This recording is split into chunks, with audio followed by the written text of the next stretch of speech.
en el 325, entre el 20 de mayo y el 19 de junio, se celebra el primer concilio de Nicea. Para que entendáis lo importante que son estos concilios. Constantino, la emperatriz Santa Elena es clave. Era madre de Constantino, del emperador Constantino, y le pone las pilas. Entonces hace un reconocimiento oficial en todo el Imperio Romano. Nadie puede morir ante la fiera ya. La religión oficial es la cristiana. Fijaros bien, la cristiana. Yo me llevo todos mis palacios imperiales, me los llevo de Roma, y me los llevo lo que ahora es Turquía, para no interferir al Papa.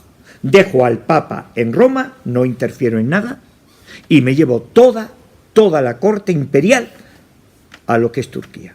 Y en los palacios imperiales que puso allí Constantino, se celebraron los primeros concilios de la cristiandad. Cruciales, y bueno, el primer concilio es en Jerusalén, con todos los apóstoles, según uno dice la tradición de la Iglesia, la Virgen en el centro, según uno dice la tradición de la Iglesia, y luego ya se expande a misiones, se expande a fundar parroquia, cada uno al fin de la tierra. ¿Quién va? A Finisterre, Santiago y Cierra España, Finisterre, camino de Santiago, ¿veis? Vale. Entonces, aquellos concilios son cruciales. ¿Por qué? Porque el cristiano de aquella época no es como el de ahora. El de ahora es un cristiano relativista que no piensa, que no se molesta lo que a mí me sobrepasa, no me interesa, esto me aburre. De instantes, vemos que son instantes, ¿no? Entonces, aquel cristiano se comía muchísimo el coco, le daba vuelta a las cosas.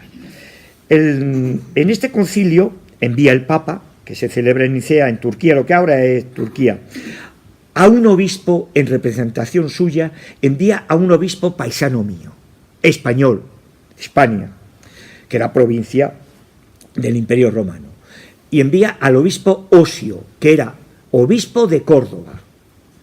Osio, ven para acá, te vas a ir en representación mía a Nicea. Osio era un tío que valía muchísimo. Ojo, controlar bien todo, porque los temas que se van a tratar en Nicea son cruciales. ¿Y qué sale de Nicea? Fijaros, sí, crucial, el credo. Y nació de Santa María Virgen, y al tercer día resucitó de entre los muertos. El credo de Nicea, que se amplía en el 381 con Constantinopla, que se le da ya una estructura unos años después. Nicea, Constantinopla, Éfeso, son concilios cruciales para el caminar de la Iglesia en aquella época. Y ahí vuelve a estar en ese credo, vuelve a estar, ¿quiénes nacen en ese credo? Vuelve a estar la Virgen. Ahora estamos en el desierto. ¿Qué estamos conmemorando ahora? Los 40 días que el Señor se retiró al desierto. Hace oración, se solían retirar a sitios que ellos ya tenían controlado. Yo hice no hace muchos años la ruta de los eremitas, de la parte de Ponferrada, toda esa parte, ¿no? Del norte pertenece a la diócesis de Astorga. Lo hice con mi padre, y tenía mi padre 91 años en aquella época.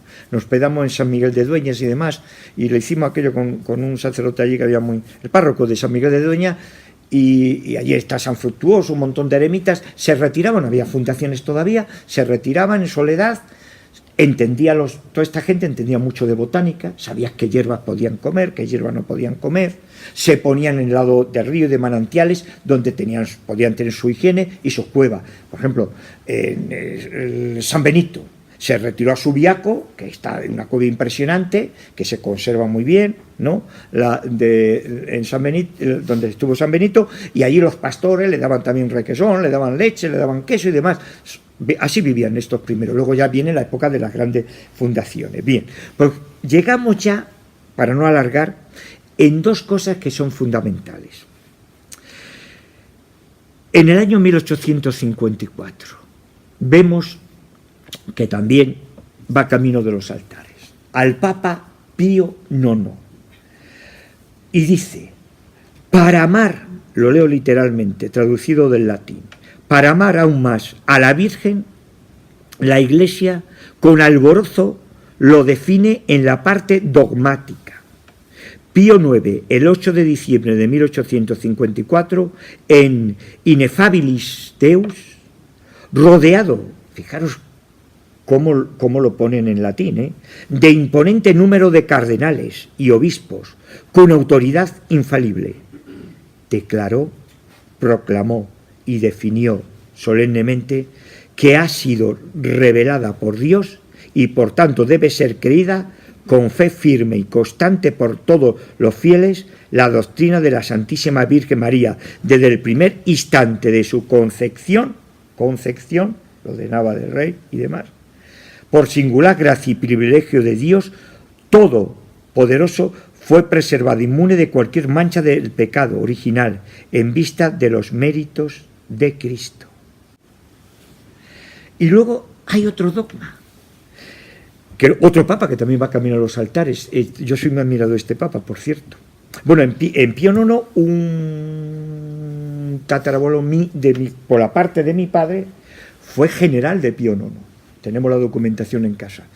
Pío IX fue un pontificado largo, pero lo pasó muy mal porque tuvo guerra con los carbonarios, con los masones, para que lo entendáis, franceses y demás, y la perdió, le quitaron los estados, bueno, se descolocó hasta que llega ya luego los pactos de Letrán, Mussolini, y ya se conciben los estados vaticanos como lo conocemos hasta ahora. Eso sería para hablar en otras conferencias. En 1950, Pío XII, el 1 de noviembre, por la Constitución Munificentissimus Deus, proclama la asunción de la Virgen María. ¿Veis? La escritura cuadra. Inmaculada Concepción, elevada en cuerpo y alma a los cielos.